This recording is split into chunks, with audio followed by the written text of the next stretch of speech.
Welcome to History Teller YT.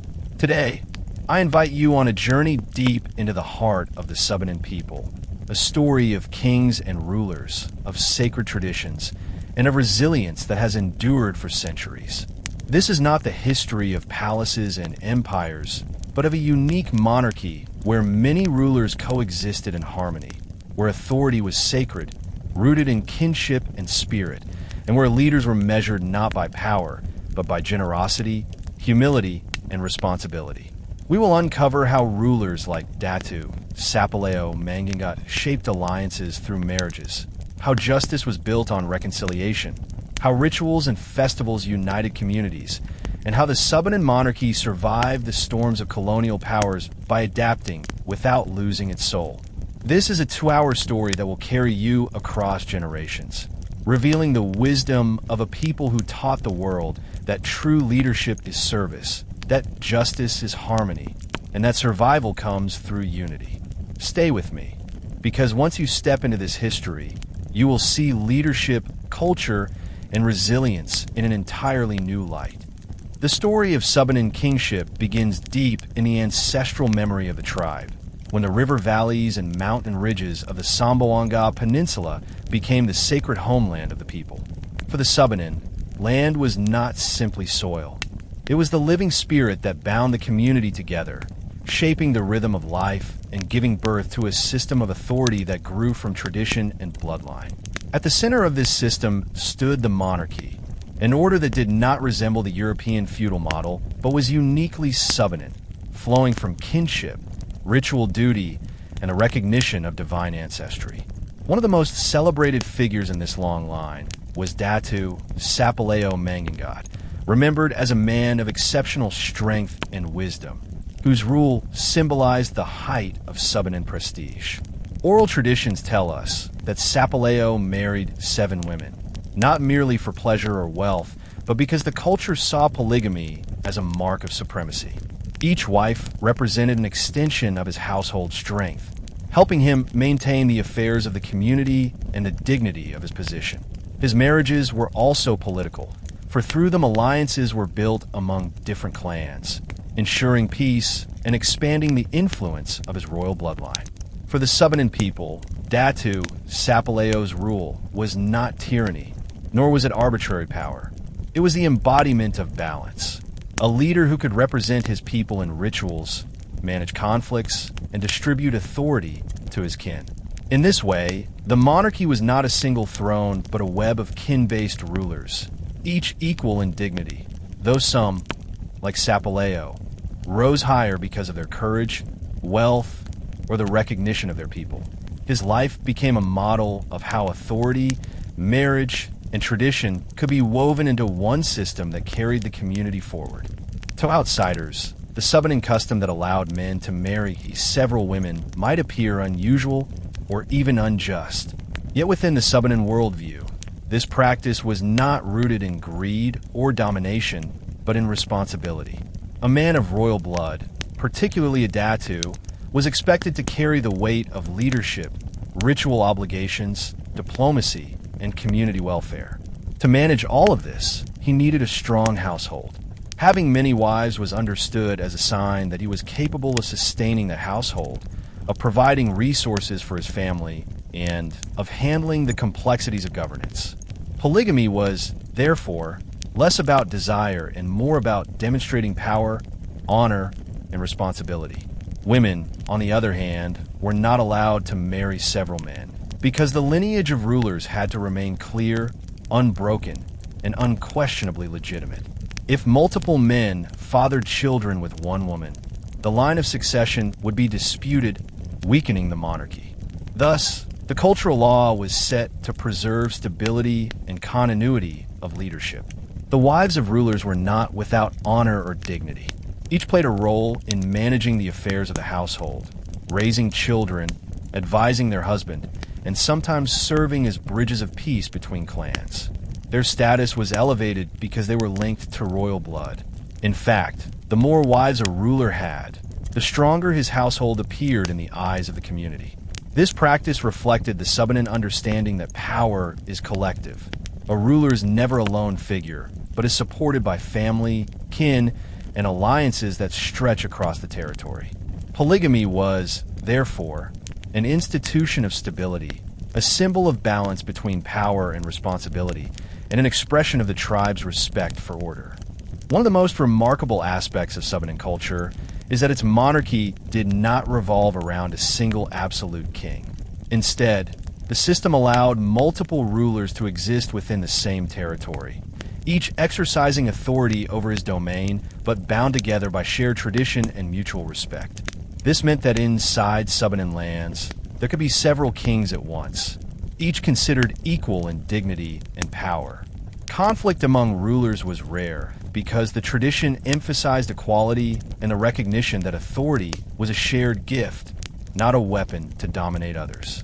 However, in times of necessity, such as when the people faced an external threat, a famine, or the need for unified rituals, the rulers could agree to recognize one among them as the superior leader, the ruler of all rulers. But even then, the choice had to come from the royal family, ensuring continuity of sacred bloodline. Succession was automatic. When one ruler passed away, his nearest kin, whether son, brother, or cousin, could assume the title. Yet, because Subanen people were not greedy for power, many potential heirs willingly gave up their right, preferring peace, farming, or trade over the burdens of leadership. This humility preserved harmony within the monarchy and prevented violent struggles for succession. Unlike other monarchies in history, where greed for the throne caused bloodshed, the Subanen model offered an alternative vision. Many rulers living side by side, all equal, united by tradition, and willing to serve their people without envy. This unique system of territorial kingship made the Subanen Monarchy one of the most stable and culturally rich in the history of Mindanao, a system that survived colonial encounters and continues to echo in the identity of the Subanen people today. In the Subanen Monarchy, bloodline is not simply about genetics or family trees. It is considered sacred. The people believe that rulers descend from ancestral spirits who were entrusted with the responsibility of guarding their communities and ensuring balance between humans, nature, and the unseen world. To be born into a ruler's family is to inherit a spiritual burden, a destiny that connects the individual with the ancestors who first shaped the Subanen way of life. Unlike many monarchies where power is seized through conquest or bought through wealth, the Subanen principle of leadership is automatic succession. Once a ruler dies, the next closest kin, whether son, brother, or cousin, has the right to step into that role. This system ensures that leadership remains in the bloodline and preserves continuity. Yet what makes the Subanen monarchy unique is that this right is not forced upon anyone. If a chosen heir feels unworthy, unwilling, or uninterested in ruling, he may decline the position and pass it on to another kin. This demonstrates that rulership is not simply privilege, but duty, and only those who are prepared to carry the weight of authority should take it up. Such humility prevents unnecessary conflict. In other cultures, succession disputes often lead to civil wars and bloodshed, but among the Subanen, the willingness to step aside for the sake of harmony is considered honorable. Thus, the bloodline serves two purposes: to legitimize authority through sacred ancestry, and to guide the community toward leaders who genuinely accept their role as guardians. In this way, the monarchy is both spiritual and practical, balancing destiny with free will, continuity with humility. The sacred nature of kinship ensures that every ruler, whether a minor prince or a great Datu, carries the invisible blessing of the ancestors. One of the most striking features of Subanen culture is the absence of greed for authority. In most parts of the world, history is marked by wars of succession, conspiracies, and bitter rivalries among royal kin. Yet in the Subanen monarchy, multiple rulers coexist peacefully within one broad territory. Each has authority over his domain, and each is respected as equal to the others. The question arises, why do they not fight for supremacy? The answer lies in cultural values deeply rooted in equality and humility. The Subanen believe that authority is a sacred trust, not a possession. Power cannot be hoarded like wealth, nor is it meant to be used for personal ambition. It is always tied to responsibility, to settle disputes, lead rituals, protect the people, and maintain harmony with nature. Because of this, many potential heirs willingly surrender their claim, preferring to live as farmers, hunters, or traders rather than bear the burdens of rulership. This cultural attitude ensures stability and prevents destructive competition. When there is need for one supreme leader, such as during wars or natural calamities, the rulers may gather and select one among them. But even this decision must respect kinship lines. The chosen leader is not imposed through violence, but through consensus, recognition, and tradition. Such a system reflects the Subanen belief that the community is stronger than the individual, and that true authority comes from service, not ambition. By removing the hunger for absolute power, the Subanen Monarchy becomes a model of shared governance, where multiple kings can rule side by side without envy. It is this cultural wisdom that preserved the tribe through centuries of external threats, proving that humility can be a more powerful force than conquest. Succession among the Subanen is never a silent or private affair. It is marked by ritual, ceremony, and community recognition. When a ruler dies, his kin gather not only to mourn, but also to ensure the smooth continuation of leadership. Elders, spiritual leaders, and relatives consult one another to determine who is next in line. If the chosen heir accepts, a ritual of acknowledgement is performed, binding the community to the new ruler and the ruler to his people. These ceremonies are not merely symbolic. They affirm the sacred link between ruler and community, reminding everyone that leadership is not an individual's achievement, but a shared covenant with ancestors and spirits. Offerings may be made to ancestral guardians, prayers recited for guidance, and feasts prepared to unite the people in celebration of continuity. Importantly, the new ruler does not rise above his kin as a dictator, but stands among them as a servant leader, bound to traditions older than himself. If he abuses his authority, the community may withdraw its respect, making his reign weak and ineffective. This social contract ensures that rulers remain accountable. The ritual of succession also strengthens unity among families. Even those who decline rulership are honored, for their humility is seen as sacrifice for the greater good. Thus, through ritual and acceptance, succession becomes not only a transfer of power, but also a renewal of cultural values. It reminds every generation that authority is temporary, sacred, and always rooted in service. The ceremonies keep alive the memory of ancestors, ensuring that each ruler carries forward the spiritual flame that has burned since the days of the earliest Subanen kings. In this way, the monarchy remains not just a political system, but a living tradition of faith, kinship, and communal harmony. Among the Subanen people, marriage was never seen only as a private relationship between husband and wife. Instead, it carried deep social, political, and cultural meaning, especially for rulers. A Datu, or member of the royal family, often entered into multiple marriages, each carefully chosen to strengthen alliances between clans and extend influence across the territory. For instance, when Datu Sapalao Mangangot married 7 women, each wife was not just a partner, but also a bridge connecting his lineage to other powerful families. These marriages created webs of loyalty that reduced the possibility of conflict and ensured cooperation among different groups. In a society where multiple rulers coexisted, such alliances were crucial. Marriage tied the ruling families together in kinship, turning potential rivals into relatives. This system guaranteed that power flowed smoothly through bloodlines while also reinforcing unity within the broader Subanen territory. Importantly, polygamy symbolized responsibility rather than excess. A ruler who took many wives demonstrated his ability to support them and the households they represented, proving his capacity to sustain authority. It also ensured a large family network, which in turn meant more hands to help with leadership duties, ritual observances, and household management.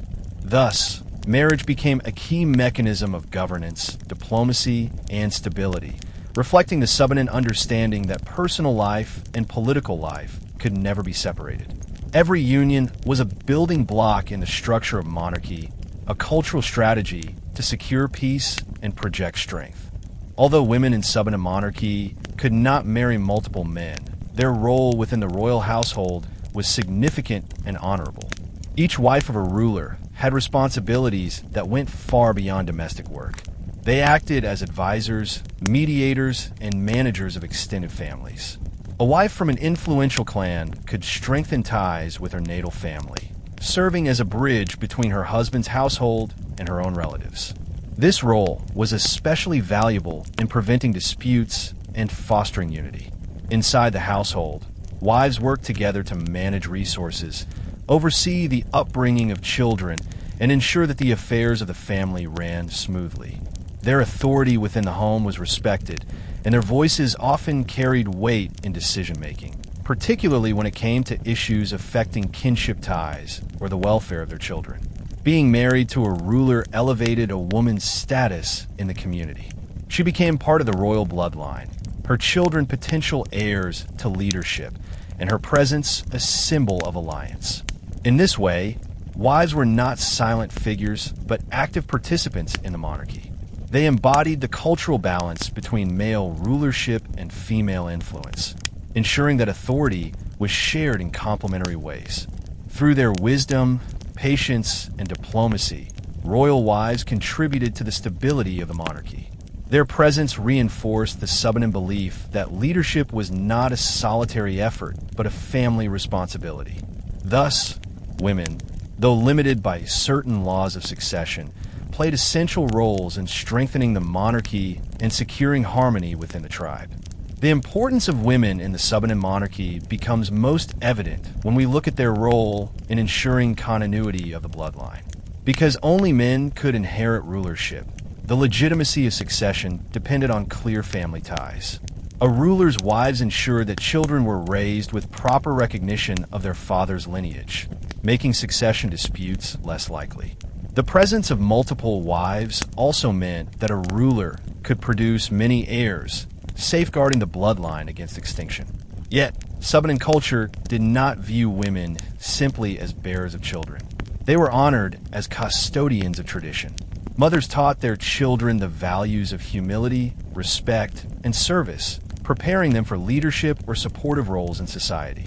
In rituals, women often played roles as chanters, dancers, or caretakers of sacred objects, ensuring that the spiritual side of monarchy remained intact. Without their participation, the authority of rulers would lose its sacred balance. Furthermore, women carried stories, songs, and genealogies from one generation to the next. Through oral tradition, they preserved the memory of rulers like Datu Sapalao and the history of kinship alliances.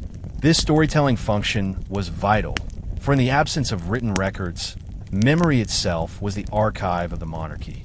Thus, women stood as pillars of continuity, preserving both bloodline and tradition. While they did not hold direct political authority, their influence was woven into the very fabric of the monarchy. They were the invisible strength that sustained the visible rulers, ensuring that the sacred order of kinship endured across centuries. In this way, Subanen women became silent monarchs in their own right, guardians of lineage, culture, and the future of their people. The life of a Subanen ruler was not one of leisure or unearned privilege. Every day brought responsibilities that demanded wisdom, patience, and leadership. A ruler was expected to rise early, not only to attend to his household, but also to oversee the needs of his community. His mornings might begin with consultations from elders or petitions from ordinary villagers who came seeking justice, guidance, or help in resolving disputes. Unlike modern leaders who may delegate authority to bureaucracies, the Subanen ruler dealt directly with his people, listening to their concerns and making judgments that were rooted in custom and fairness.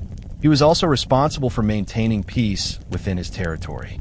If conflict arose between families or clans, he served as mediator, ensuring that disputes were settled without violence.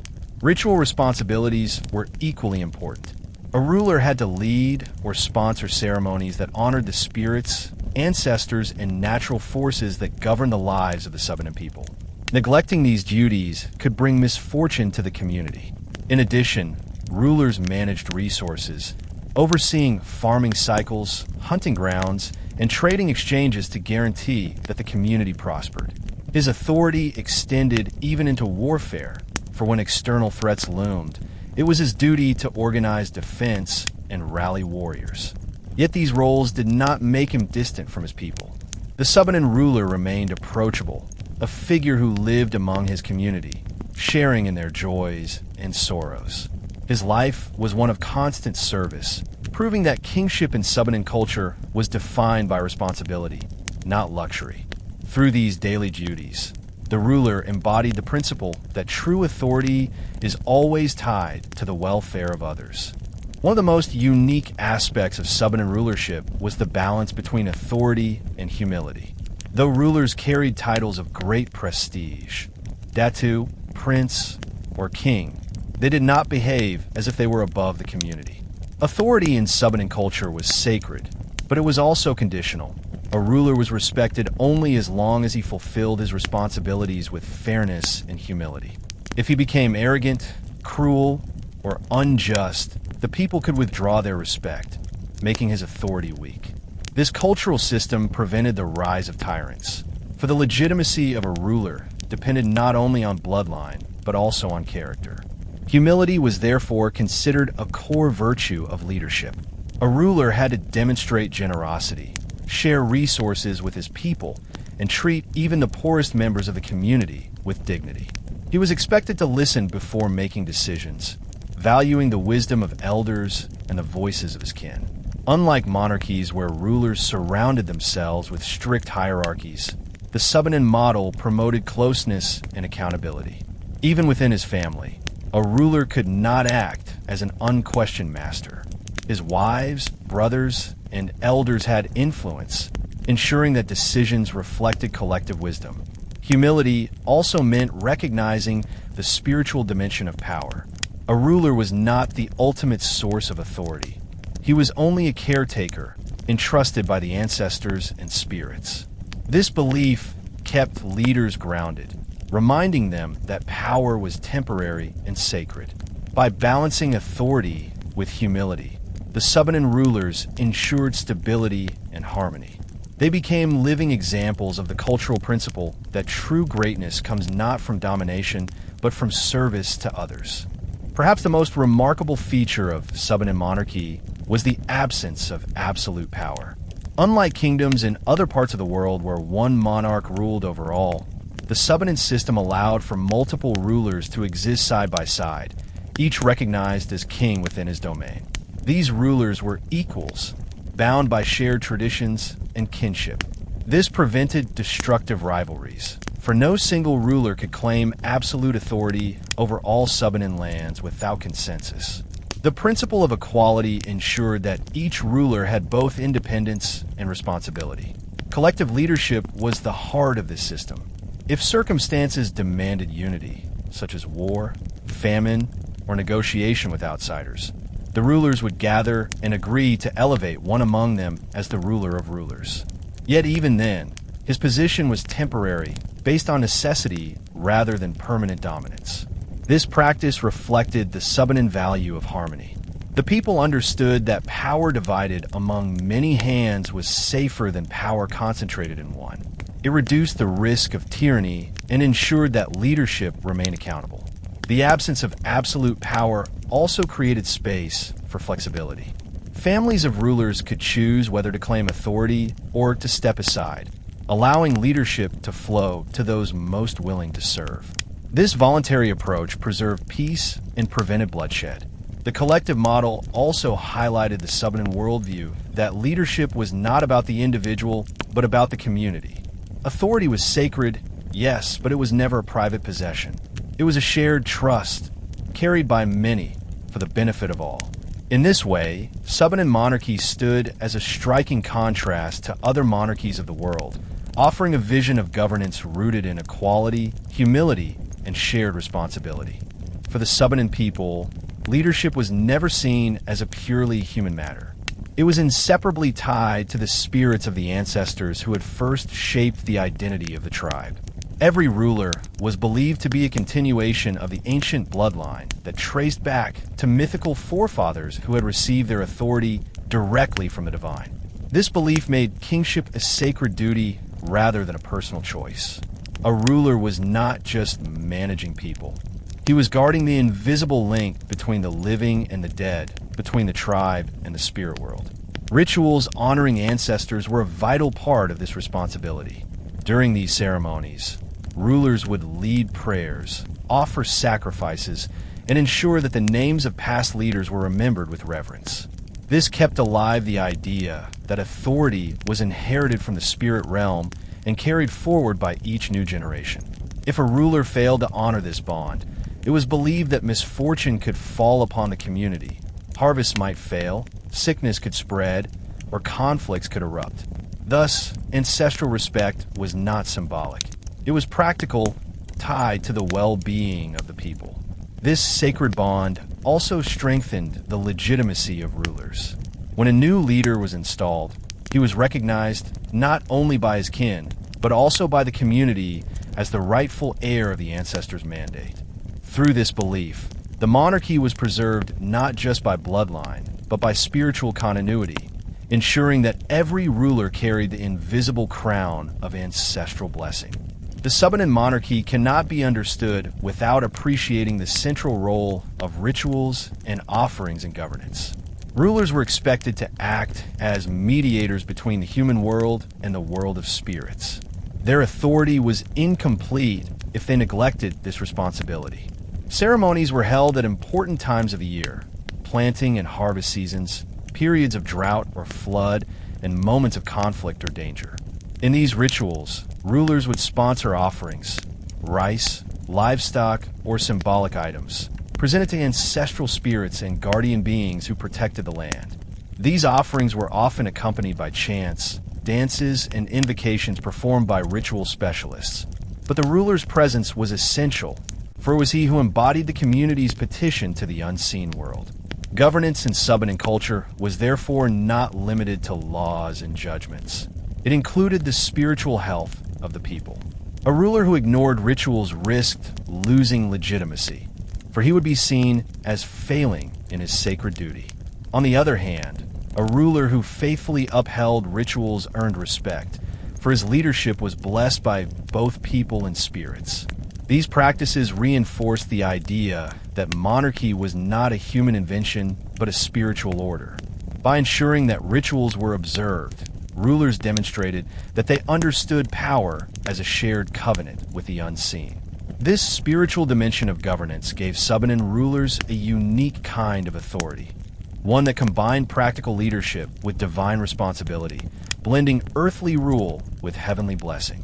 At the heart of the Subanen monarchy lies the principle of spiritual balance. Authority is not measured only by the ability to govern people, but also by the ability to maintain harmony between human beings, nature, and the spirit world. A ruler was expected to embody this balance in his character and decisions. He had to show fairness in judgment, generosity in sharing wealth, and reverence in rituals. His household itself symbolized balance. Wives worked together to manage domestic affairs. Children learned both tradition and responsibility, and kinship ties ensured stability. The community looked to its ruler not just for justice, but also for moral guidance. If he was corrupt or selfish, the balance was broken, and misfortune was expected. This worldview made the monarchy a moral system as much as a political one. Balance was also reflected in the coexistence of multiple rulers. Each king ruled his territory, but recognized the equality of others, preventing destructive rivalries. This mirrored the spiritual principle that no single person could contain all authority. Power was meant to be shared, just as spirits were many, but worked together to protect the people.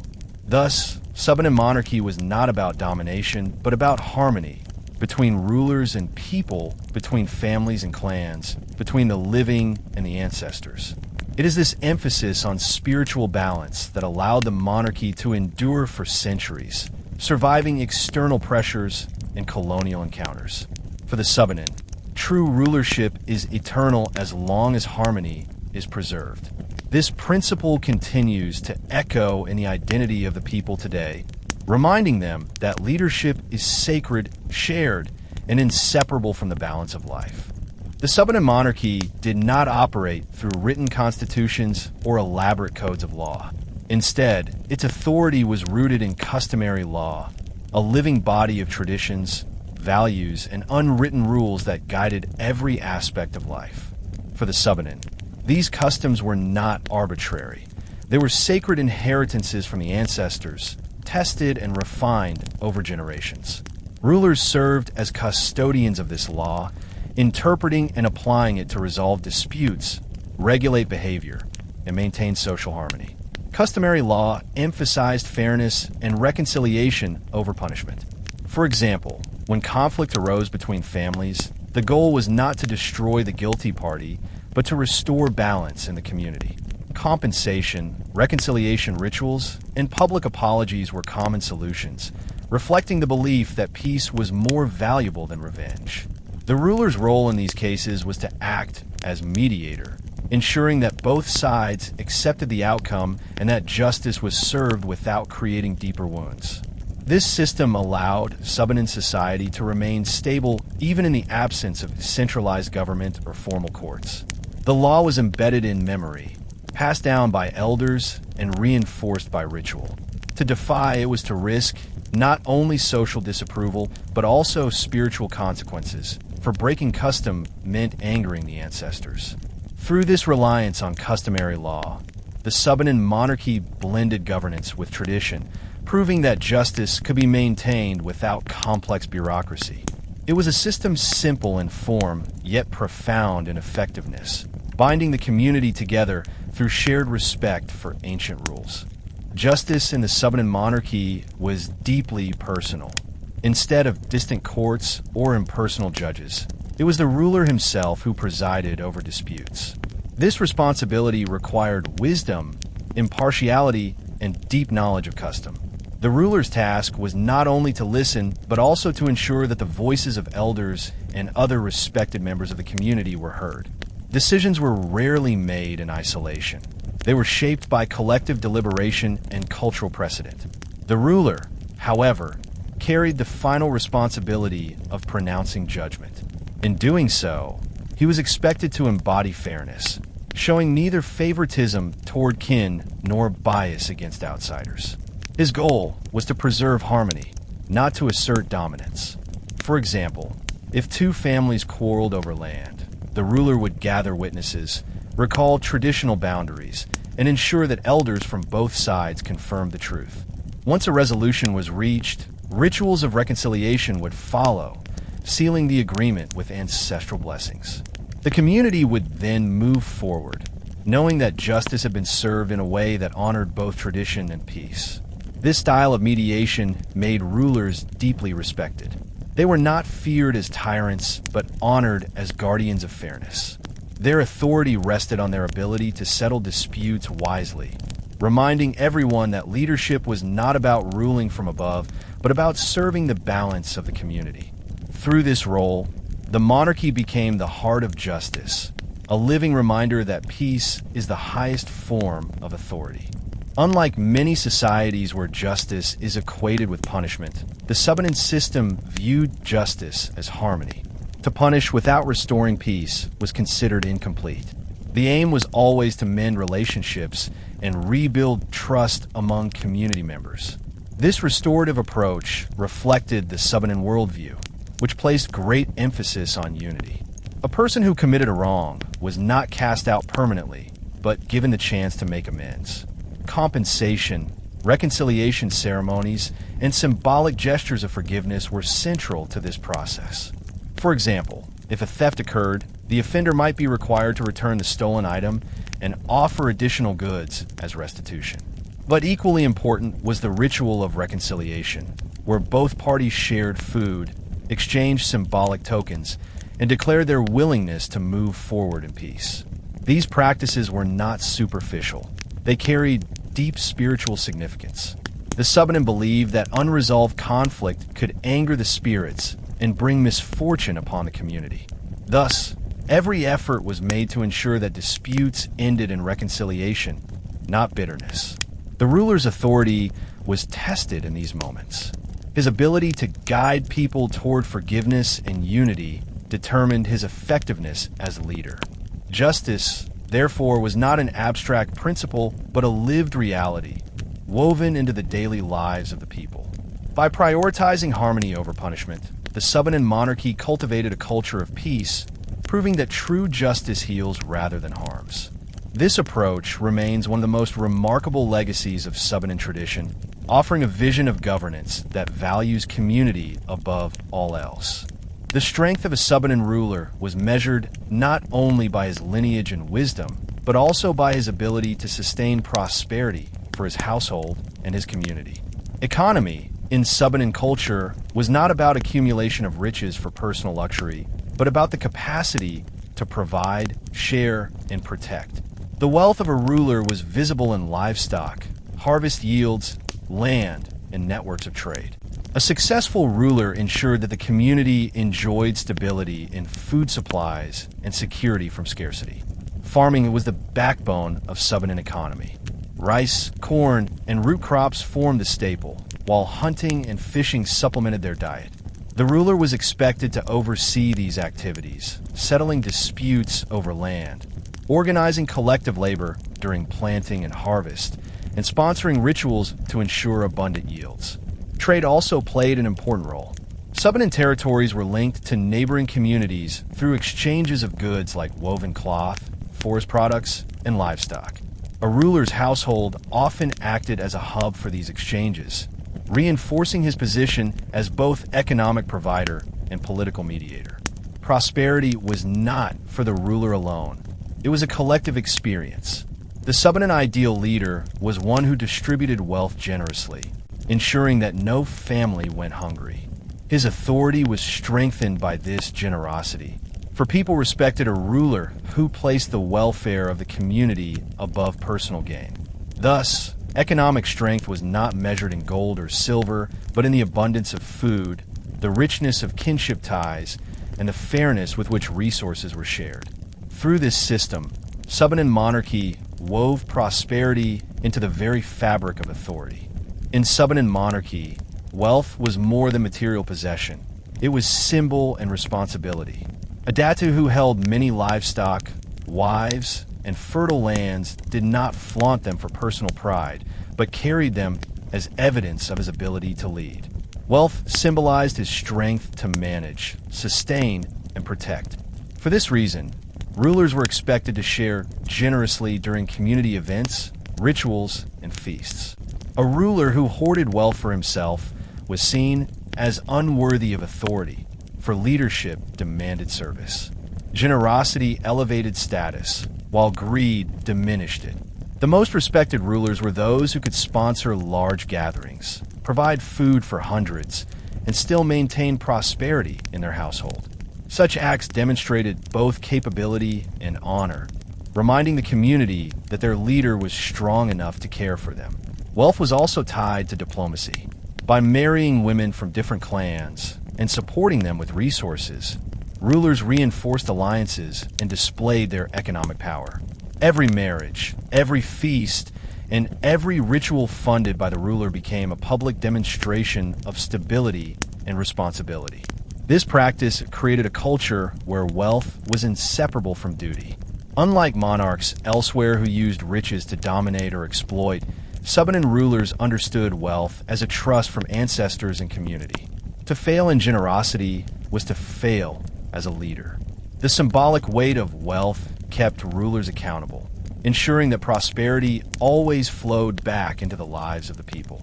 In this way, the monarchy turned wealth into a sacred responsibility, balancing power with service.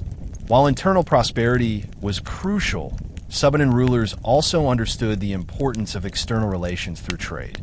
The geography of the Zamboanga Peninsula and surrounding areas gave the Subanen access to rivers, forests, and coastal routes that connected them with neighboring groups. Through these networks, Goods such as woven textiles, forest resins, honey, beads, and livestock were exchanged for items like metal tools, pottery, and ornament from other communities. A ruler's role in trade was central. He ensured that exchanges were fair, mediated disputes between traders, and protected trading routes from threats. Successful trade not only enriched the community, but also elevated the ruler's prestige, for it showed his ability to extend influence beyond his immediate territory. Trade also had cultural implications. Through contact with outsiders, Subanen rulers learned new practices, acquired new goods, and sometimes formed alliances that strengthened their political position. Yet, despite these exchanges, Subanen rulers maintained their cultural identity, ensuring that foreign influence did not undermine their traditions. They took what was useful while preserving the sacred customs of their people. This careful balance demonstrated political wisdom. Trade became a channel for diplomacy as much as for wealth, extending the ruler's role beyond his borders while keeping the integrity of Subanen culture intact. In this way, the monarchy demonstrated adaptability, showing that prosperity was not only about internal abundance, but also about wise engagement with the wider world. Through trade and external relations, Subanen rulers strengthened both their households and their communities, weaving the economy into the broader tapestry of leadership and cultural survival. One of the most important responsibilities of Subanen ruler was the protection of his people. Authority was never granted only for personal prestige. It carried with it the duty to ensure safety from external enemies, raiders, and threats from nature itself. A ruler was often judged by his ability to defend his territory, and his reputation grew with every successful defense. Unlike kings in empires who built large armies for conquest, Subanen rulers organized warriors primarily for protection. Their goal was to preserve life, land, and resources, not to expand aggressively. The ruler acted as commander, strategist, and moral guide for warriors. His presence in times of conflict was essential because he symbolized unity and gave courage to his people. Defense went beyond the battlefield. It included maintaining peace within the community so that internal disputes did not weaken the territory. A wise ruler knew that harmony at home was the first shield against enemies. He also had to organize resources, food for warriors, weapons from blacksmiths, and shelter for displaced families during times of conflict. Protection was therefore holistic. It involved security, stability, and care. To the Subanen, a ruler who could not defend his people lost legitimacy. For protection was the essence of leadership. This duty, rooted in ancestral tradition, ensured that monarchy remained relevant and respected. In fulfilling this role, rulers demonstrated that authority was not about privilege, but about the sacred obligation to safeguard the lives entrusted to them. Though rulers led in warfare, defense was not the task of rulers alone. Subanen society valued collective defense, where every able man was prepared to fight if necessary. Warriors were not professional soldiers, but members of the community, farmers, hunters, and traders, who laid down their tools when danger came and took up arms for the sake of survival. This system reflected the Subanen belief that defense was a shared responsibility.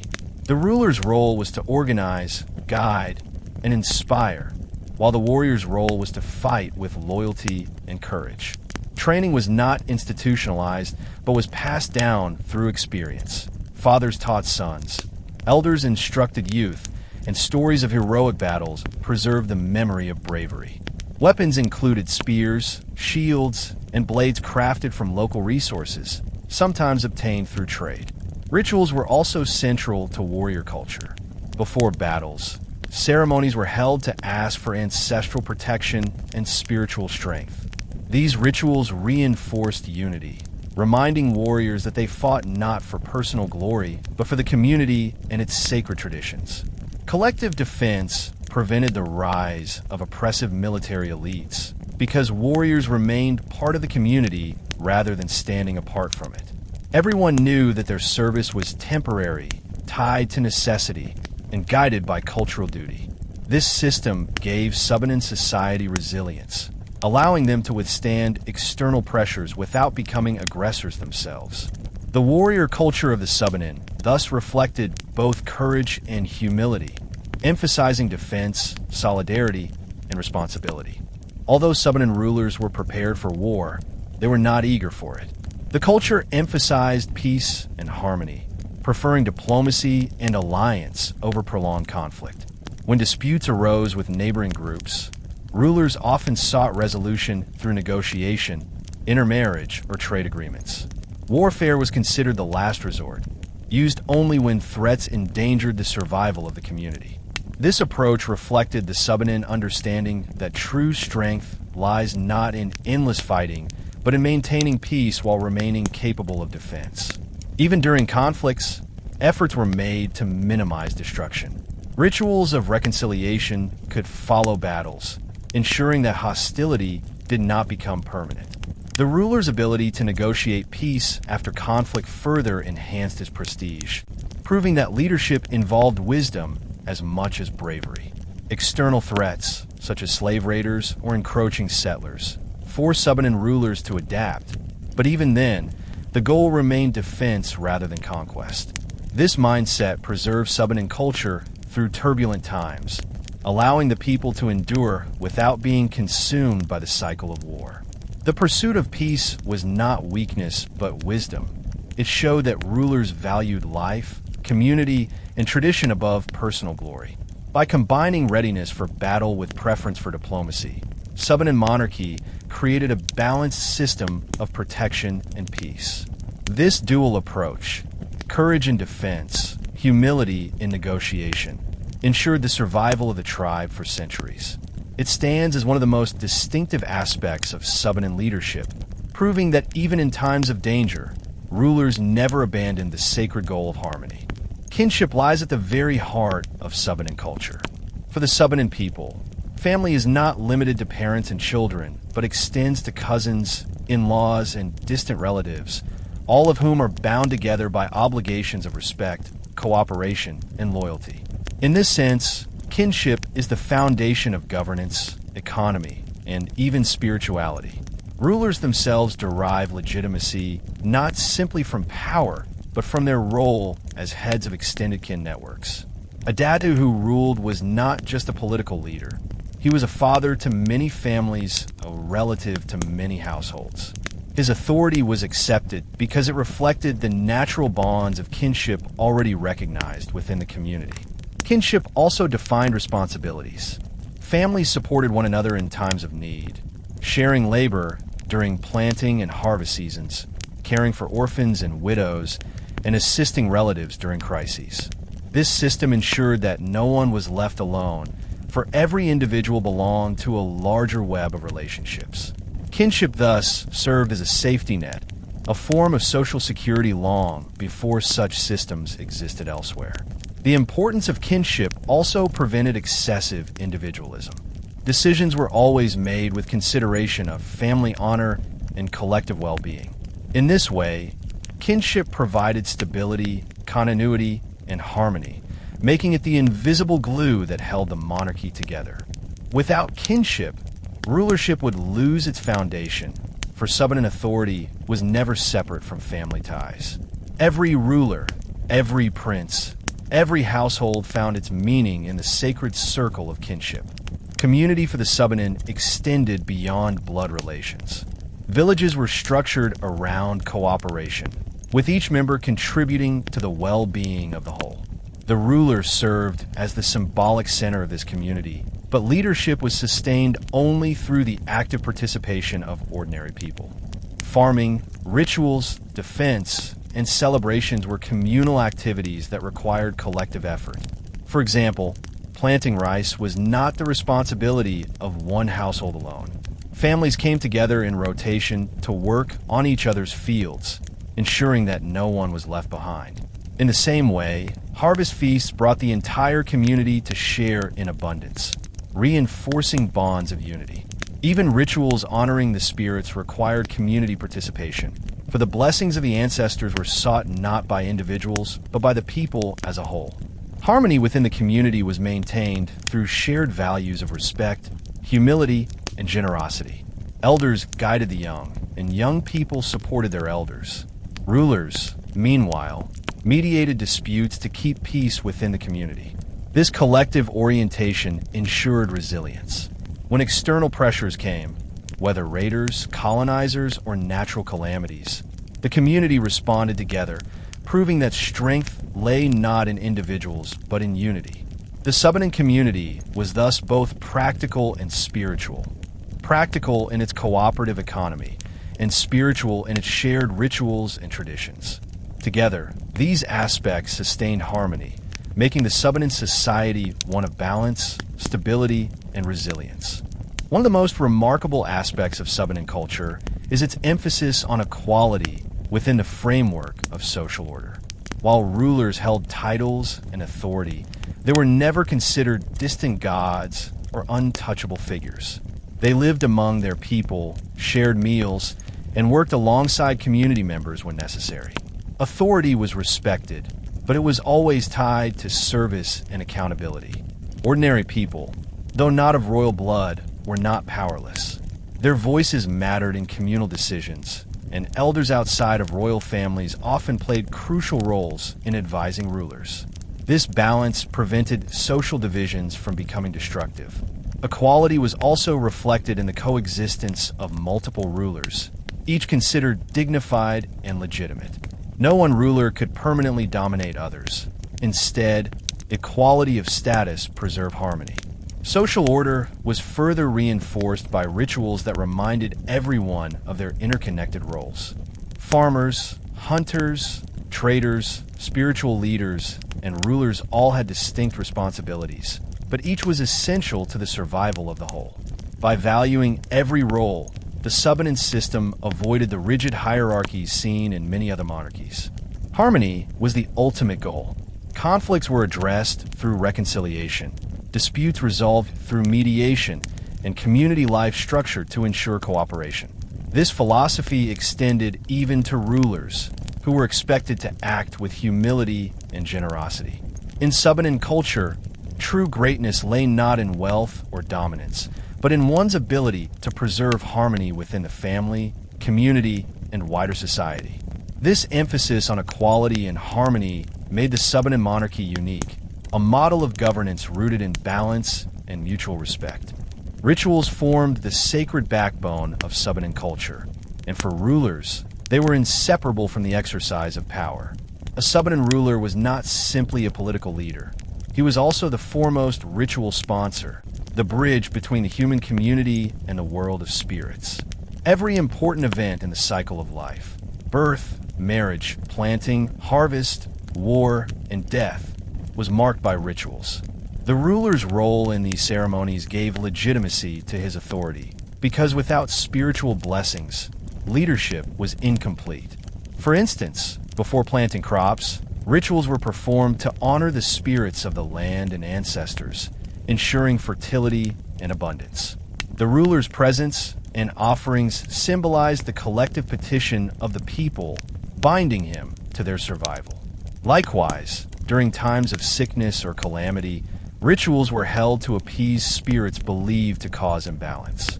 The ruler's participation reassured the people that they were not abandoned, that their leader stood with them before both the visible and invisible worlds. Rituals also reinforced social unity, for they gathered families and clans into one sacred space where feasting, singing, and dancing expressed joy and solidarity.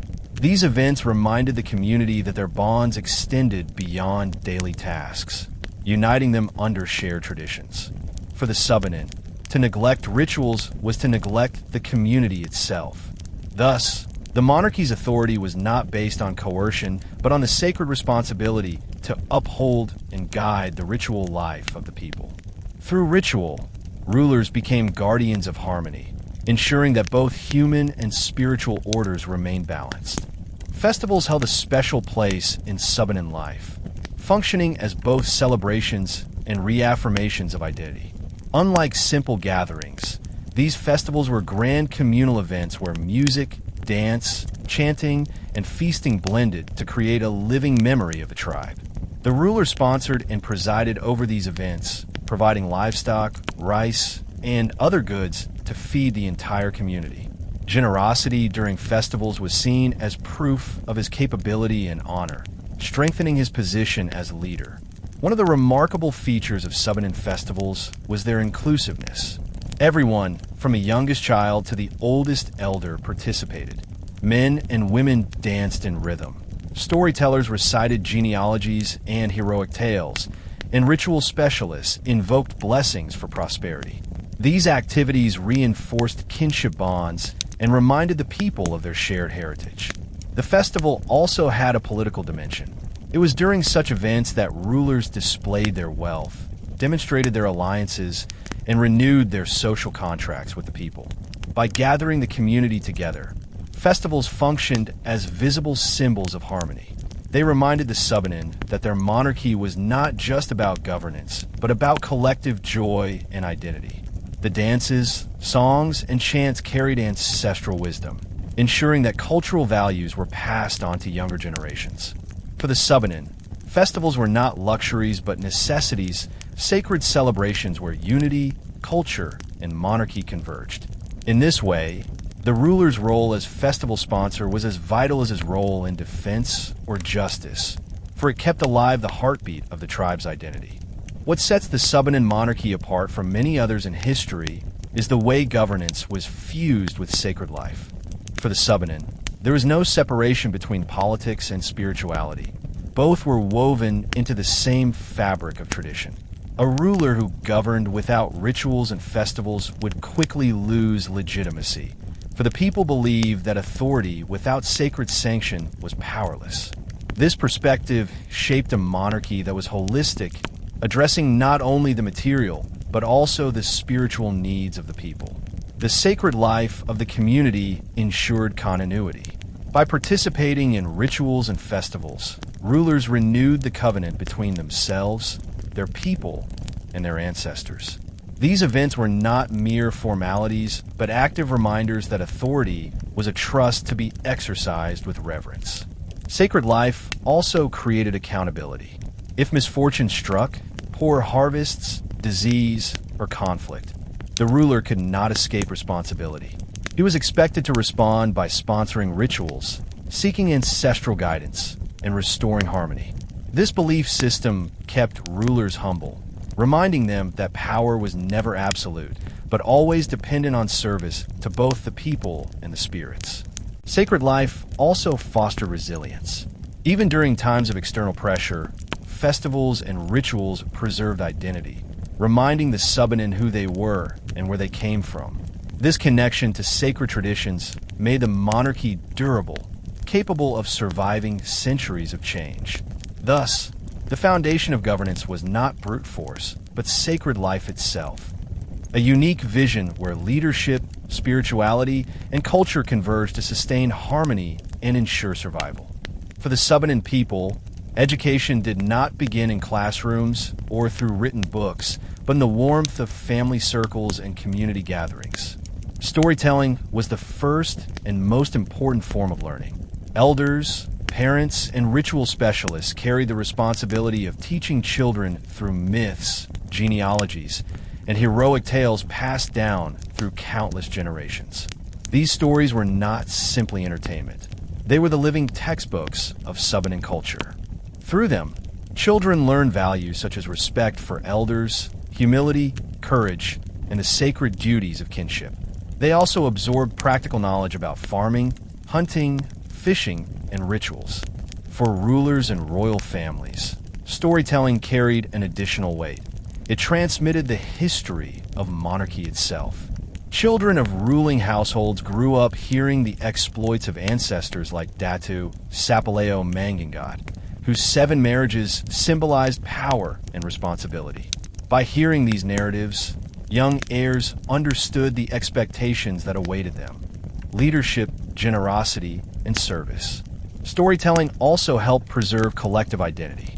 Since the Subanen relied on oral tradition, each story reinforced the continuity of memory, ensuring that the past was never forgotten even without written records.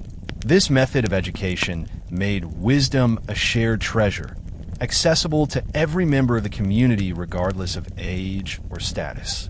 The Subanen understood that learning begins with listening, and listening is sacred. In this way, storytelling functioned as the first school, shaping the minds and hearts of future generations while anchoring the monarchy in the living memory of its people. In Subanen culture, elders were the true teachers. Their authority extended beyond family into the larger community, and their words carried weight equal to sacred law. Elders taught not through formal lectures, but through example, guidance, and correction during daily life. They instructed the young in farming techniques, hunting skills, crafting, and the rituals that sustained harmony with the spirit world. More importantly, they taught values: patience, humility, responsibility, and respect. This moral education was considered as important as any skill, for a person without values could not be trusted to serve the community. Within royal households, elders played a special role in shaping future rulers. They recounted genealogies, explained customary law, and interpreted ancestral wisdom, ensuring that heirs understood both their privileges and responsibilities. Elders were also mediators of disputes and advisors to rulers, proving that education in Subanen society was lifelong. Even rulers continued to learn from the wisdom of elders, recognizing that knowledge was not the possession of one, but the inheritance of all. The centrality of elders ensured that tradition was never broken, for each generation absorbed the accumulated wisdom of those who came before. This intergenerational bond preserved harmony and continuity, keeping the monarchy rooted in ancestral law. Education in Subanen society was therefore not institutional but relational, passed from elder to youth, ruler to heir, family to family. It was living knowledge, constantly renewed, deeply respected, and never separated from daily life. For the Subanen, music was not merely an art form, but a vessel that carried the spirit of their culture. It was woven into rituals, festivals, and daily life, functioning as both entertainment and sacred expression. Instruments such as gongs, drums, and bamboo flutes created rhythms that echoed across valleys and mountains, summoning the people to gather and reminding them of their shared heritage. Music was especially significant in the context of monarchy. Rulers sponsored musicians to perform during rituals and festivals, using sound to sanctify events and strengthen community bonds. A ruler's generosity was reflected in his ability to provide for musicians and dancers, ensuring that no celebration lacked beauty and rhythm. Certain musical forms were considered sacred, reserved for rituals that honored the ancestors or sought blessings for harvest and protection. The ruler's presence during these performances linked his authority to the spiritual world, showing that his leadership was harmonized with both human and divine order. Music also functioned as a form of oral tradition, preserving genealogies and heroic tales through chants and songs. In this sense, the ruler's legacy was not only remembered in stories, but also sung in melodies that carried his name across generations. Through music, the monarchy became audible, a soundscape of authority, memory, and unity that defined the cultural soul of the Subanen people. Dance in Subanen culture was more than physical movement. It was a symbolic language that expressed identity, kinship, and spirituality. Performed during festivals, rituals, and celebrations, dances often imitated natural forces: the flow of rivers, the flight of birds, the strength of warriors. Each gesture carried meaning, teaching values and telling stories. For rulers, sponsoring dances was an essential duty. It demonstrated their wealth, generosity, and commitment to preserving tradition. The dance floor became a space where community unity was performed and renewed. Men and women alike participated, their synchronized steps symbolizing harmony within the tribe. Some dances were specifically tied to rituals, serving as offerings to spirits or reenactments of ancestral myths. These performances gave rulers an opportunity to link their authority with the sacred, proving that leadership was not only about governance, but also about maintaining spiritual and cultural vitality. Dance also reinforced social order. Younger generations learned respect by joining elders in performances, while families displayed pride through their participation. The energy of dance mirrored the vibrancy of Subanen life, reminding everyone that culture was alive, dynamic, and central to their identity. For the monarchy, dance was a political tool as well as cultural art. It brought the community together, strengthened loyalty to rulers, and ensured that the rhythms of tradition continued unbroken. In this way, dance embodied the Subanen principle that authority, like culture, must be lived and shared, not merely held. Beyond music and dance, the Subanen expressed their cultural soul through crafts and symbols. Hand-woven textiles, beadwork, and ornaments carried meanings that extended beyond aesthetics. Patterns in cloth often represented genealogies, natural cycles, or spiritual beliefs, turning garments into living texts of culture. Rulers and their families wore distinctive attire during ceremonies, signaling their status and linking their authority to sacred tradition. The ability to sponsor artisans, provide materials, and commission works of beauty reflected a ruler's economic strength and cultural responsibility. Crafts also had practical and diplomatic functions. Gifts of textiles, ornaments, or crafted goods were exchanged during marriages, alliances, and festivals, reinforcing kinship ties. These objects served as visible reminders of relationships, ensuring that bonds of loyalty remained strong. Beauty in daily life was not considered trivial, but essential, for it reflected harmony between humans and nature. The Subanen believed that well-crafted items carried spiritual blessing, making households prosperous and communities secure. For rulers, supporting crafts meant more than promoting art. It was about sustaining identity and honoring ancestors. Each crafted symbol was a thread in the fabric of monarchy, binding culture, authority, and tradition together. In this way, the arts of the Subanen were not separate from governance, but part of it, expressions of prosperity, legitimacy, and continuity. Through music, dance, and crafts, the Subanen monarchy revealed its soul, proving that true leadership is inseparable from the culture it protects and sustains.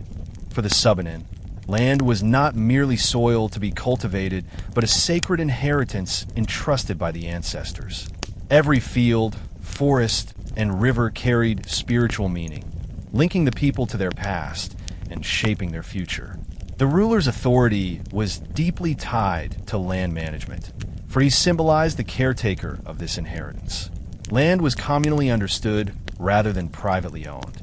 Families cultivated specific plots, but ultimate respect was given to the collective identity of the territory, which belonged to the tribe as a whole.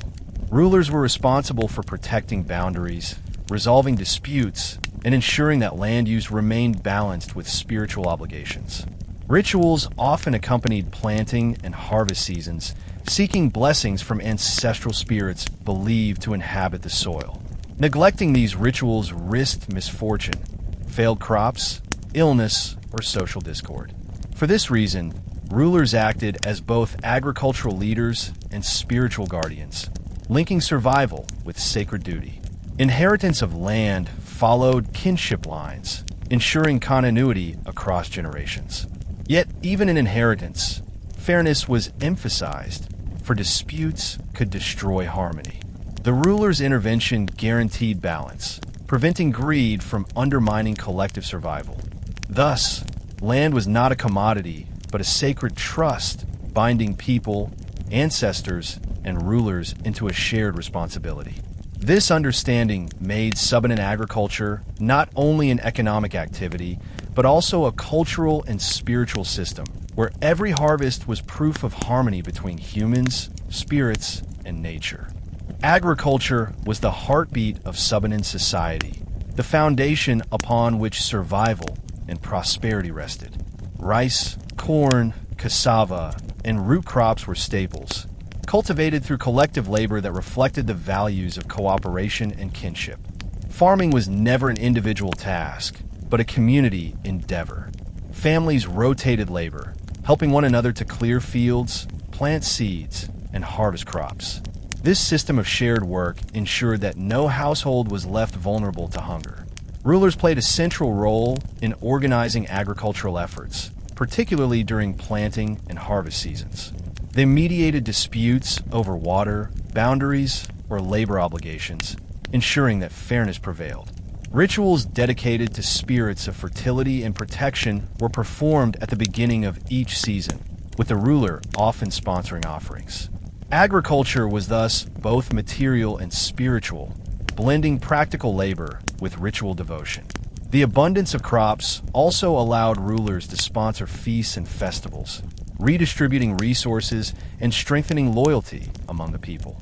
Surplus harvests supported trade, extending the ruler's influence into neighboring territories. Farming tools and techniques were often simple, but they were adapted to the environment and passed down through generations, reflecting the wisdom of ancestors. The rhythm of agriculture shaped the rhythm of life itself, marking time, seasons, and rituals. For the Subanen, to plant and harvest was not only to survive, but to live in harmony with the sacred order of nature. Agriculture, therefore, stood as the true backbone of the monarchy, sustaining both people and rulers alike. The Subanen approach to agriculture reflected a profound respect for balance and sustainability. Unlike exploitative systems that exhaust the land, Subanen practices were guided by the principle that nature must be preserved for future generations.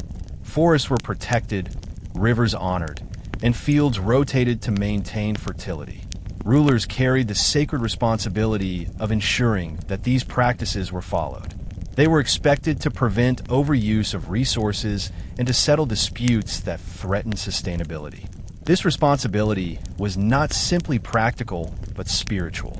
The people believed that misuse of land could anger the spirits, bringing calamities such as poor harvests, floods, or epidemics. Thus, rulers acted as stewards of the natural world, maintaining harmony between human activity and ancestral law. This stewardship extended to trade and external relations. A ruler who preserved abundance could engage in exchanges with neighboring groups without endangering his people's survival. Sustainability also meant that rulers had to think beyond their lifetime, protecting land for heirs and descendants. This long-term vision distinguished Subanen governance, showing that authority was measured not by short-term wealth, but by lasting prosperity. In this way, agriculture became both symbol and substance of monarchy. A ruler's legitimacy was proven by the fertility of fields, the abundance of harvests, and the harmony of land use. Through sustainable practices, rulers preserved not only survival, but also identity, ensuring that Subanen culture remained rooted in its ancestral soil. Agriculture, therefore, was more than survival. It was the rhythm of existence, the living covenant between people, land, and rulers. The Subanen monarchy was not only a system of authority, but also a moral order. Rulers were expected to embody the highest virtues of the community: humility, generosity, fairness, and courage. These values were not optional. They were the very foundation of legitimacy. A ruler who lacked morality could not be respected, no matter his lineage. The community judged leaders not just by their ability to command, but by their character, which reflected the teachings of the ancestors. For example, generosity was essential. A ruler had to open his household to visitors, provide for guests, and share wealth during festivals and crises. Stinginess was seen as dishonor, for it betrayed the principle that rulers existed to serve. Humility was equally important. Despite holding titles of king or datu, rulers were expected to live among their people, listen to elders, and avoid arrogance. Respect for others maintained harmony, while arrogance destroyed it. Justice was perhaps the most critical virtue. A ruler's judgments had to be impartial, protecting the weak and restraining the strong. The people believed that rulers who failed morally would bring misfortune, for the spirits and ancestors would withdraw their blessings. Thus, morality was inseparable from power. The Subanen model of leadership shows that authority is not merely inherited, but constantly earned through ethical behavior. In this way, rulers became living examples of the values that held society together, proving that true monarchy is a moral covenant as much as a political structure. Morality for Subanen rulers was not confined to grand gestures. It was practiced daily in the small decisions that shaped community life. Whether resolving disputes, organizing labor, or leading rituals, rulers were constantly measured against ethical expectations. For instance, when disputes over land or resources arose, the ruler had to ensure that judgments favored truth rather than personal ties. Showing favoritism toward kin was condemned, for justice required impartiality.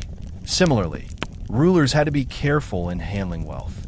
Resources gained through trade, tribute, or harvest surplus were not for personal hoarding, but for redistribution.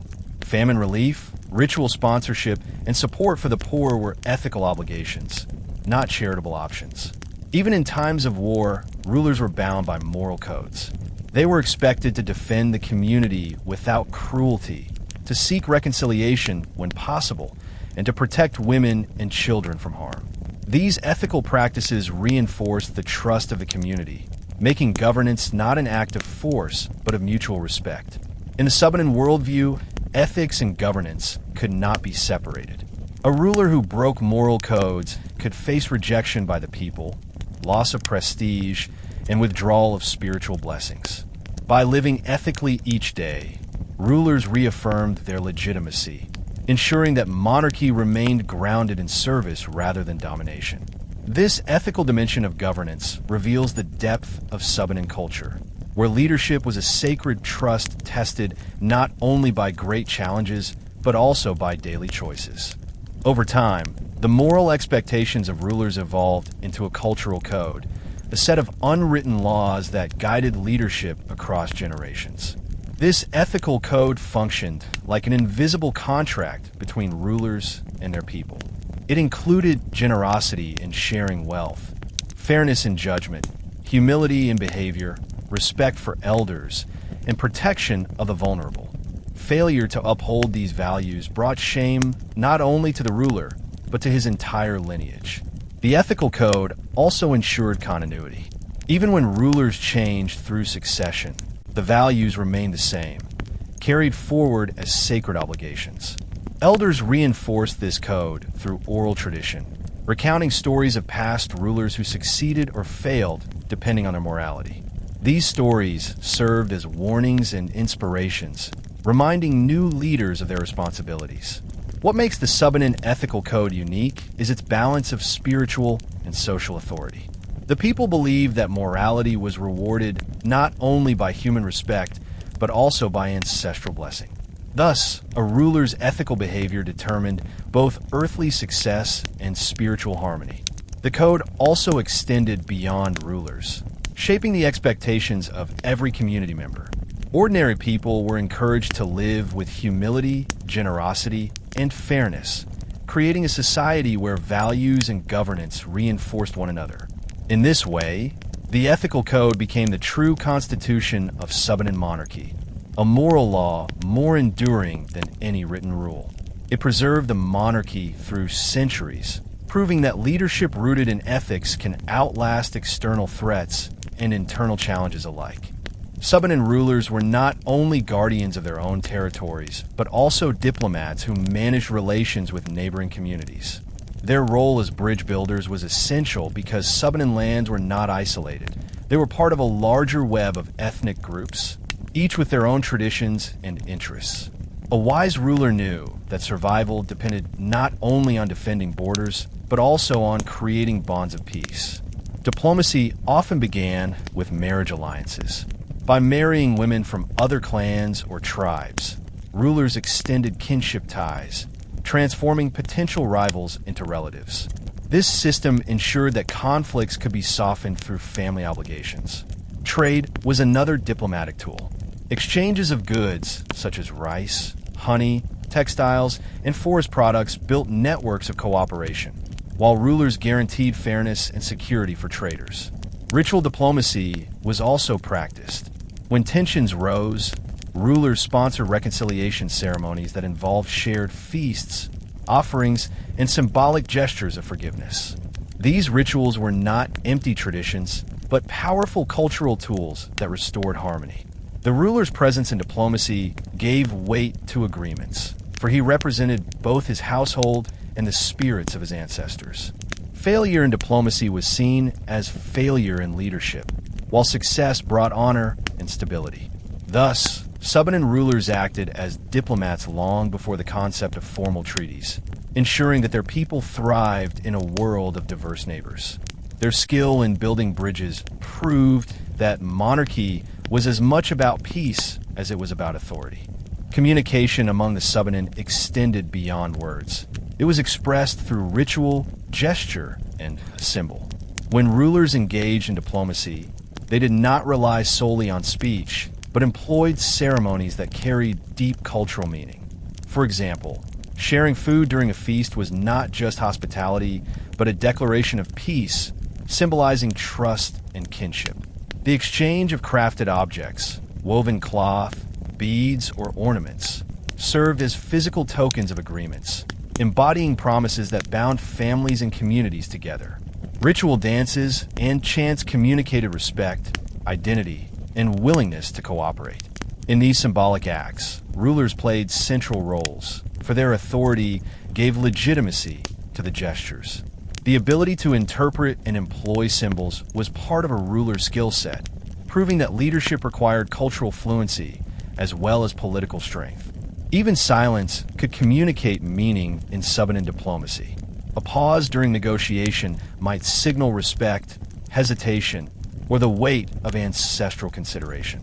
The people believed that spirits also listened during these moments, guiding outcomes through unseen influence.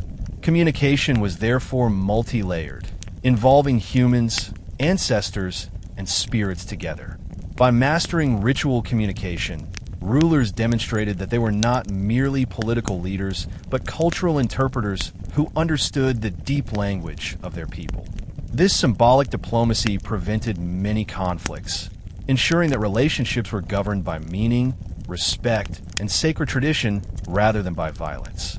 In this way, communication itself became a form of governance, binding the Subanen community to others through rituals that transcended words.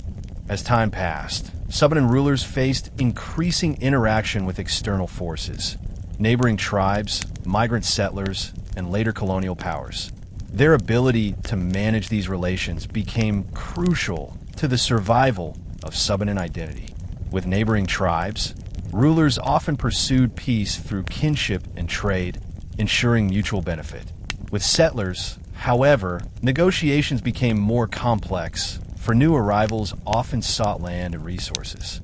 Here, rulers relied on diplomacy to protect ancestral territories while minimizing conflict. The greatest challenge came with colonial encounters. Foreign powers, unfamiliar with Subanen customs, sought centralized authority where multiple rulers coexisted. This often created misunderstandings, as outsiders expected a single king to speak for all. Subanen rulers had to adapt, sometimes uniting under one leader temporarily to negotiate with colonizers. Despite pressures, they preserved their traditions by maintaining internal unity and practicing cultural diplomacy.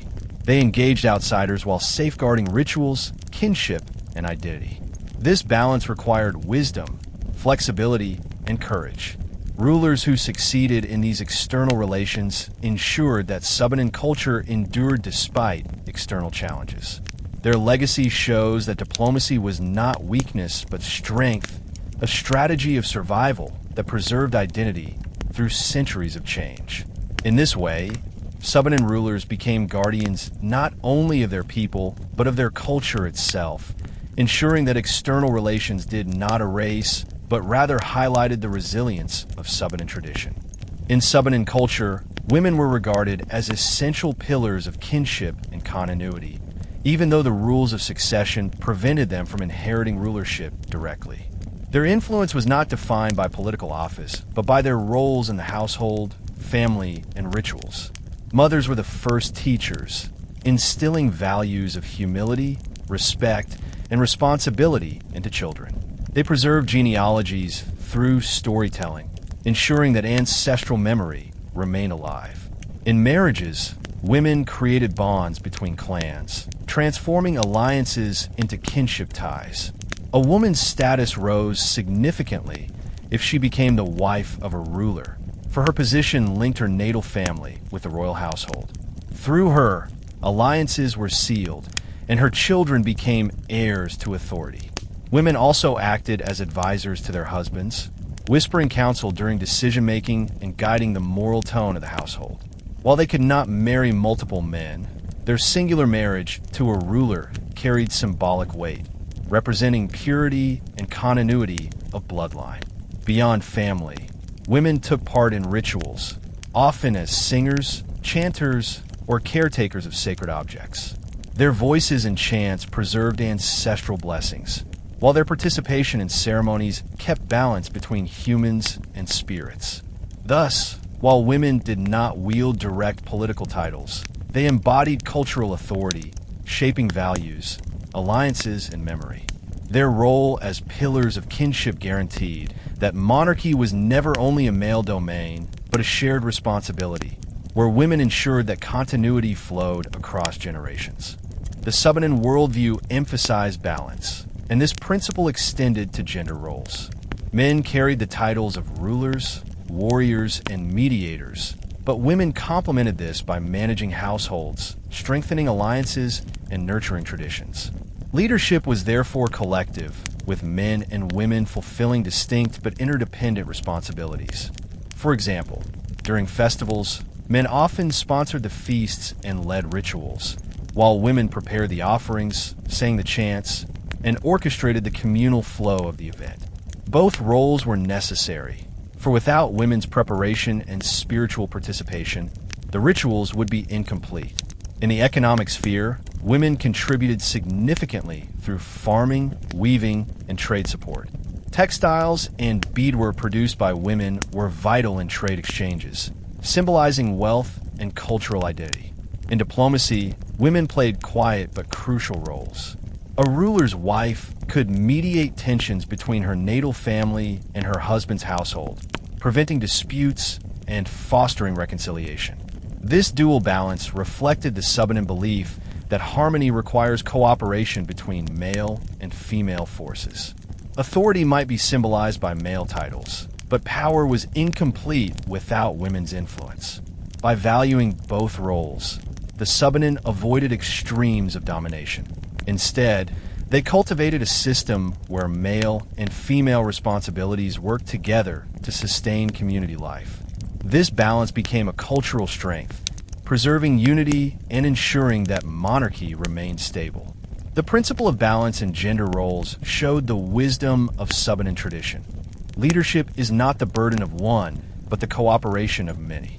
Perhaps the most profound contribution of women to Subanen society was their role as custodians of culture and spirituality.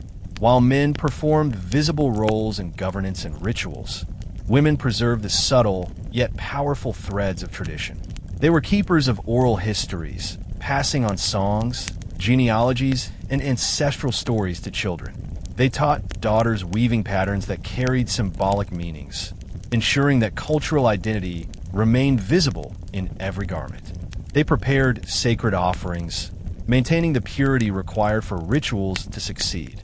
In times of crisis, women's prayers and chants were believed to soothe spirits and restore balance. Spiritually, women embodied resilience. Even if they did not carry the title of ruler, they carried the cultural memory that legitimized rulers. Their work ensured that every generation remembered who they were, where they came from, and what values they must uphold. In the domestic sphere, women created spaces of harmony where children learned respect for elders, loyalty to kin, and devotion to community. These values formed the moral foundation of monarchy itself. Without women, rulers would lack legitimacy, communities would lose continuity, and traditions would fade. Thus, women, though not crowned as monarchs, were monarchs in their own right. Custodians of culture, keepers of spirituality, and guardians of continuity. Their invisible authority was as vital as the visible power of men, ensuring that Subanen culture endured through centuries of change. In this sense, gender roles in Subanen society were not hierarchical but complementary, each carrying equal weight in sustaining the sacred balance of life. In Subanen culture, childhood was regarded as the foundation of identity, where values and traditions were first learned and embedded deeply in the heart. From an early age, children were taught respect for elders, humility in behavior, and loyalty to kin. These values were not only moral teachings, but essential skills for survival within the community. A child's first lessons came from family life, helping in the fields, gathering firewood, carrying water, or caring for younger siblings. These simple tasks trained responsibility and discipline. For children of rulers, the expectations were higher. They were introduced early to genealogies, ancestral stories, and the duties of leadership. Elders recited heroic tales, ensuring that young heirs understood the sacrifices and responsibilities tied to their bloodline. Childhood play also prepared them for adult roles. Games often imitated farming, hunting, or even mock battles, allowing children to learn practical skills through fun. Songs and dances performed during festivals taught them rhythm, memory, and cultural expression.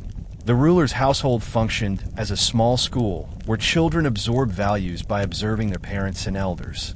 Mistakes were corrected gently but firmly, for education was about shaping character, not just teaching tasks.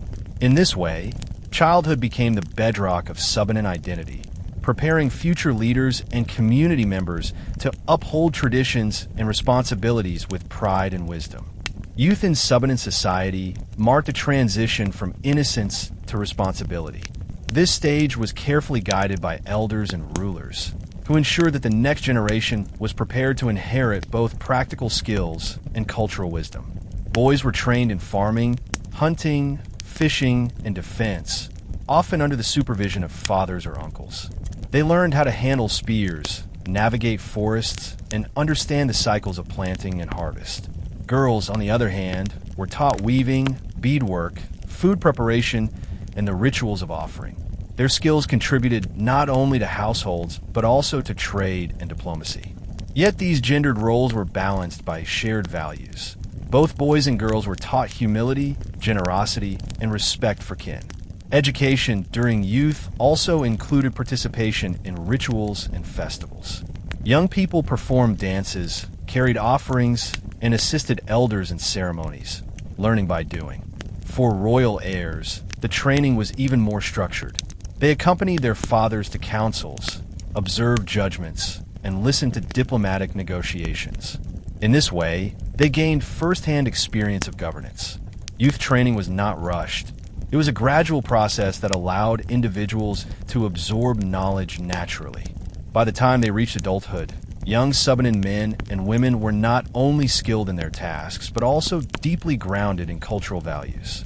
This preparation ensured continuity, making every new generation capable of sustaining both community life and monarchy. Within royal families, the preparation of heirs for leadership was a sacred duty. The community looked to these young men as future rulers, and their training reflected the seriousness of this responsibility. Heirs were expected to master oral traditions, memorizing genealogies and heroic stories that legitimized their bloodline. They also studied customary law under the guidance of elders, learning how to mediate disputes and render fair judgments. Observing their fathers, they learned humility in authority and generosity in wealth. Ritual training was equally important. Future rulers were taught the proper conduct of ceremonies, the significance of offerings, and the role of spiritual guardianship in governance. They participated in festivals not merely as observers, but as active sponsors, gradually assuming responsibilities alongside their fathers. Martial training was also part of their preparation. Heirs learned to lead warriors, defend territory, and inspire loyalty in times of conflict. Yet perhaps the most critical aspect of their training was moral. A ruler's legitimacy depended on character as much as lineage. Elders constantly reminded heirs that arrogance, greed, or injustice could destroy their authority. By instilling humility, patience, and responsibility, the community ensured that heirs understood leadership as service, not privilege. In this way, the preparation of heirs blended knowledge, skill, ritual, and morality, creating rulers who were not only legitimate by birth, but also worthy by virtue. This careful preparation preserved the monarchy, ensuring that every generation produced leaders capable of carrying forward the sacred trust of the ancestors. The Subanen Monarchy, though rooted in sacred tradition, did not exist in isolation. Throughout history, rulers faced challenges from external forces that tested both their authority and their ability to preserve cultural identity. Neighboring tribes sometimes competed for resources, and settlers moving into Subanen territories created disputes over land. The greatest pressures, however, came from colonial powers who sought to impose foreign systems of governance. These outsiders often misunderstood the Subanen model of shared rulership, expecting a single monarch to represent the entire people. Such misunderstandings created tension, as rulers had to adapt while preserving their traditions. Some rulers responded with diplomacy, negotiating to protect their communities while avoiding direct confrontation. Others relied on spiritual strength, emphasizing rituals to seek ancestral guidance in times of uncertainty. Despite these pressures, the monarchy proved resilient because it was decentralized. Even if one ruler's authority was weakened by external interference, others continued to govern their territories, ensuring continuity. This flexibility became a strength, allowing the Subanen to absorb challenges without losing their core traditions. Authority was not destroyed but transformed, adapting to circumstances while remaining rooted in kinship and spiritual law. These external pressures revealed the depth of Subanen resilience, showing that monarchy was not a fragile institution, but a dynamic system capable of surviving in a changing world. External challenges were not the only tests of Subanen monarchy. Internal conflicts also arose: disputes over succession, disagreements between families, or competition among rulers. Yet the Subanen system of governance, built on kinship and humility, provided mechanisms to resolve these tensions. When multiple heirs had claims to leadership, elders mediated by recalling genealogies and applying customary law. Sometimes, potential rulers voluntarily stepped aside, preferring peace over power. This cultural humility prevented succession from becoming violent. Disagreements between families were settled through compensation and reconciliation rituals, ensuring that harmony was restored. Even among rulers, rivalry was minimized by the tradition that considered all kings equal unless consensus raised one as leader of leaders. This prevented destructive wars of dominance. Internal balance was maintained through shared values: respect, generosity, and fairness, which reminded everyone that authority was sacred and temporary. While conflicts did occur, the Subanen worldview always sought reconciliation rather than permanent division. This emphasis on harmony preserved the monarchy's stability even during difficult times. Unlike systems where internal disputes destroyed dynasties, the Subanen monarchy adapted by encouraging cooperation. The people valued peace more than ambition, and rulers who failed to uphold harmony lost respect. Thus, internal challenges became opportunities to reinforce cultural principles. By managing conflicts through reconciliation, the monarchy not only survived but grew stronger, proving that resilience is built not on conquest, but on the ability to preserve unity. The true strength of the Subanen monarchy lay in its ability to adapt while preserving its identity. When confronted with external powers, rulers engaged in diplomacy while continuing to perform rituals, lead festivals, and uphold kinship ties. When faced with internal disputes, they applied customary law and emphasized reconciliation. This adaptability ensured that even as the world around them changed, the monarchy remained alive. Cultural resilience was expressed through continuity of traditions, storytelling, rituals, festivals, and kinship structures that reinforced identity regardless of external influence. Even when colonial powers attempted to impose new governance systems, Subanen rulers maintained their roles as spiritual and cultural leaders, ensuring that ancestral authority was never fully erased. Adaptation also meant openness to beneficial exchanges. Through trade and diplomacy, Subanen rulers adopted useful tools and practices from neighbors without abandoning their traditions.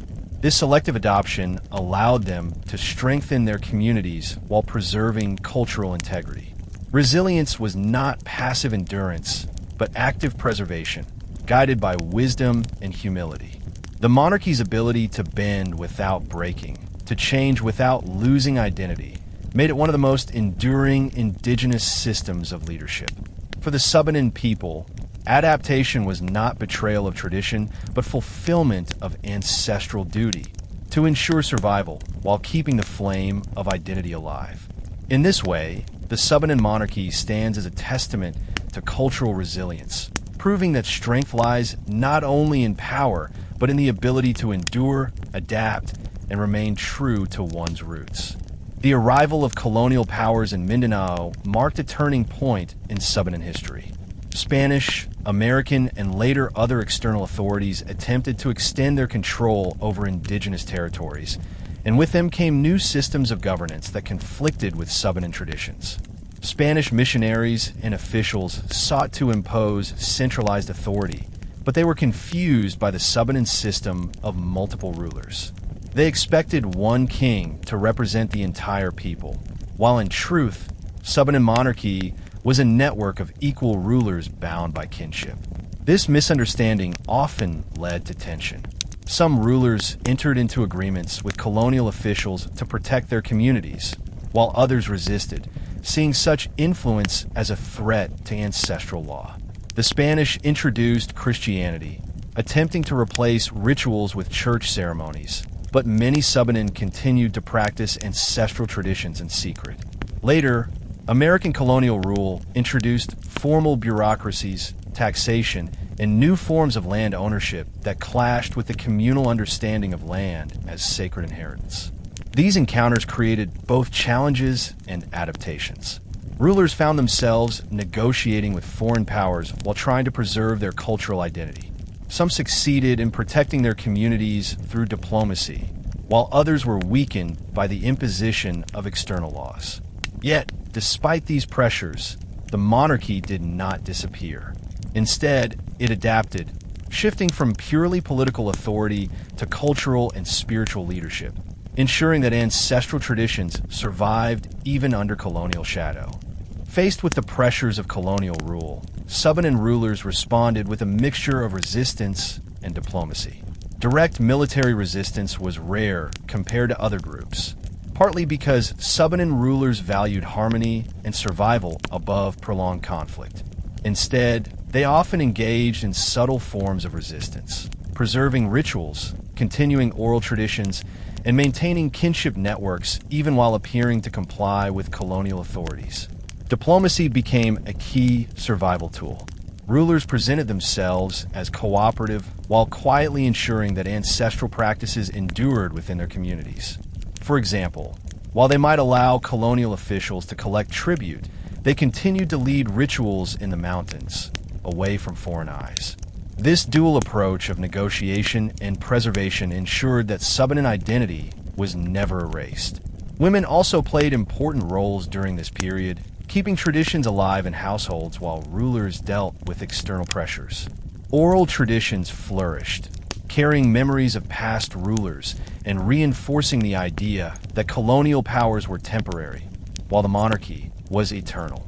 The resilience of the monarchy during these encounters showed its adaptability. By combining diplomacy with subtle resistance, rulers proved that authority was not only about open power, but also about cultural survival. This quiet endurance became the foundation for future generations, who inherited not only land, but also the unbroken flame of ancestral identity. The colonial era tested the monarchy, but it also revealed its strength, showing that leadership rooted in culture can survive even the greatest of pressures. The colonial period transformed Subanen authority, reshaping the monarchy without destroying it. Colonial governments attempted to replace traditional rulers with officials loyal to the state, introducing concepts of taxation, bureaucracy, and land ownership that conflicted with communal traditions. Yet the monarchy adapted by shifting its focus. Rulers emphasized their roles as cultural guardians rather than solely political leaders. While colonial authorities claimed legal control, The people continue to look to their traditional rulers for moral guidance, ritual leadership, and cultural continuity. This transformation ensured that the monarchy remained relevant even in changing times. Authority was no longer measured only by power over territory, but by the ability to preserve traditions under external rule. In this way, rulers became symbols of resistance, embodying the persistence of Subanen culture despite foreign domination. Oral traditions and rituals preserve the memory of ancestral rulers, reminding the people that true authority flowed from bloodline and spirit, not colonial decree. By the end of the colonial period, Subanen rulers had adapted into a new role, blending old responsibilities with new realities. They emerged not as kings in the Western sense, but as cultural monarchs, guardians of memory, and spiritual leaders. This transformation highlighted the resilience of Subanen identity, proving that while political power can shift, cultural authority endures. The monarchy survived not by rejecting change, but by redefining itself, ensuring that Subanen traditions remained alive for generations to come. The legacy of Subanen Monarchy is not measured in palaces or empires, but in the continuity of values, traditions, and cultural identity that have survived across centuries. Unlike many monarchies that vanished under the weight of colonial rule or modern states, the Subanen Monarchy adapted and endured, remaining alive in the memory and practices of its people. Its legacy can be seen in the respect for kinship that continues to shape family relationships, in the rituals that honor ancestors, and in the oral traditions that recount the stories of rulers like Datu Sapalao Mangangot. Even today, the idea that leadership is a sacred trust rather than a personal privilege continues to influence Subanen identity. Authority is still tied to generosity, humility, and service, reminding people that leadership is never about domination, but about responsibility. This legacy extends beyond rulers to the entire community, for every family carries within it the memory of shared authority, equality, and spiritual obligation. The monarchy's endurance proves that systems of governance do not need vast armies or grand monuments to survive. What sustains them is the trust of the people and the strength of cultural traditions. The Subanen Monarchy stands as a living testimony to resilience, showing that even small societies can preserve dignity and continuity when their values are deeply rooted. Its legacy is a story of survival, not by force but by harmony, not by conquest but by faithfulness to ancestors and tradition. In modern times, the Subanen Monarchy may no longer function as a political system in the same way it did in ancient days, but its spirit continues to guide the community. Many Subanen families still recognize titles of respect, acknowledging elders and leaders as heirs to ancestral authority. Rituals remain central, with festivals, chants, and offerings continuing to honor the spirits and ancestors. These practices connect the present generation to the past, reminding them that identity is not lost in modernity, but enriched by it.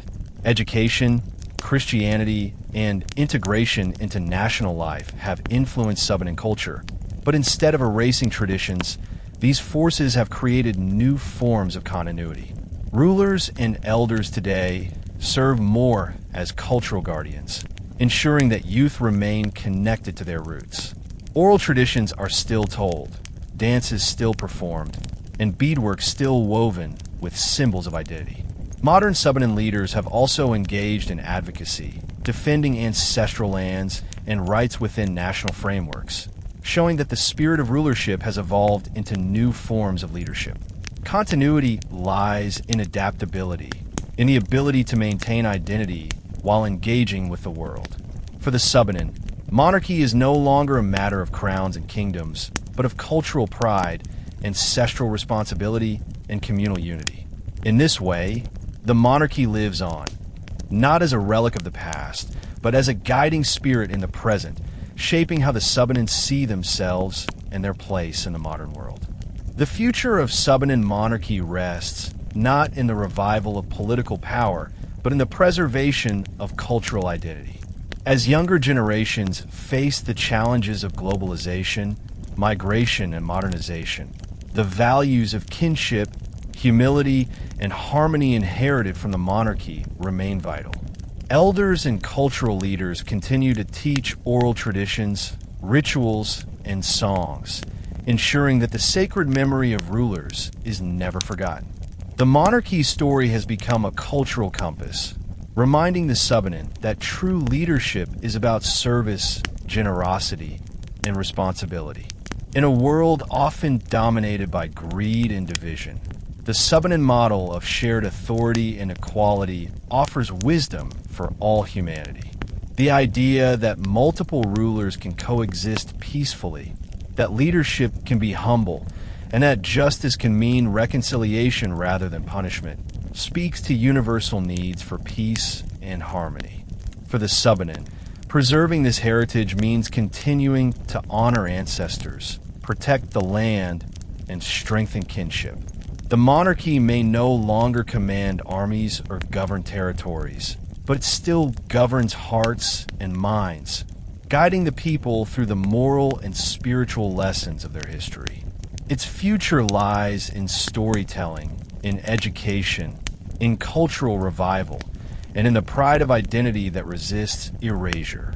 In this sense, the Subanen monarchy has never ended. It has only transformed, moving from throne to memory, from titles to values, from visible power to invisible strength. Its future is as enduring as the rivers and mountains of the Subanen homeland, where the spirit of rulership continues to live in every generation. And that brings us to the end of our journey through the legacy of the Subanen monarchy. Today, we discovered how rulers rose through kinship and bloodline, how justice meant reconciliation, how women stood as custodians of culture, and how rituals, music, agriculture, and diplomacy wove together a society built on balance and harmony. We also learned the deeper moral, that true leadership is not about greed or conquest, but about responsibility, humility, and service. The Subanen people remind us that even without crowns or empires, authority can endure through values, culture, and the blessings of ancestors. This is the eternal lesson of the Subanen monarchy. Leadership survives not in titles, but in hearts, traditions, and the harmony of community life. Thank you for staying with History Teller YT. If you enjoyed this story, remember to like, share, and subscribe. And come back again, because here on this channel, history is not just about the past. It's about wisdom for our future. See you in the next story.